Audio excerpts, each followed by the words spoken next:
আজ শনিবারের সন্ধে। এই দিনটার জন্য আমরা যারা কর্মজীবী মানুষ রয়েছি তারা অনেকেই প্রত্যাশায় থাকি, কারণ কাল রবিবার, কাল আমাদের ছুটি। তাই আজকে চুল দাড়ি কেটে আমি চলে গেছিলাম সন্দীপের বাড়ির উদ্দেশ্যে। এবং আমার সঙ্গে কে ছিল জানো? আমার সঙ্গে ছিল আমার পক্ষীরাজ। আজকে সন্দীপের বাড়ি গিয়ে অবাক করা বিষয় দেখলাম যে সন্দীপ আগের থেকেই তৈরি হয়েছিল। আজ সন্দীপের চুলের কাটটা দেখে মনে হলো ওর হালকা করে ডায়রিয়া হয়ে গেছে। এরপর আমরা বেরিয়ে পড়েছিলাম আমাদের গন্তব্যের উদ্দেশ্যে। মানুষের সমুদ্র, ট্রাফিক, গাড়ি ঘোড়া পার করে অবশেষে আমরা পৌঁছে গিয়েছিলাম আমাদের গন্তব্যে। আজকে আমাদের গন্তব্য ছিল হরিস কিচেন। এখানে আমরা এসেছিলাম গন্ধরাজ মোমো খেতে।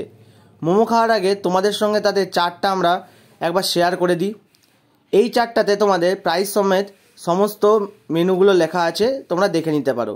সন্দীপ অর্ডার করে দিয়েছিল 1 প্লেট গন্ধরাজ মোমো। এই যে সবুজ সবুজ গন্ধরাজ মোমো আমাদের প্লেটে সার্ভ করা হচ্ছে। সন্দীপ গন্ধরাজ মোমোর হালকা গন্ধটা নিয়ে নিল। এরপর সন্দীপ মোমোগুলো খেয়ে বলল, খেতে বেশ ভালো হয়েছে মোমোটা। মোমোগুলো ছিল সংখ্যায় 6টা, দাম ছিল 60 টাকা, সাথে ছিল গ্রিন চাটনি, লাল চাটনি এবং একটা স্যুপ। লোকেশনটা হলো ওই যে শ্যামের প্রেসার কুকারের দোকানটা আছে তার ঠিক অপোজিটেই হচ্ছে এই দোকানটি। অথবা আরেকটা যদি লোকেশন জানতে চাও, রতন পাঞ্জাবির পাশেই রয়েছে এই দোকানটি।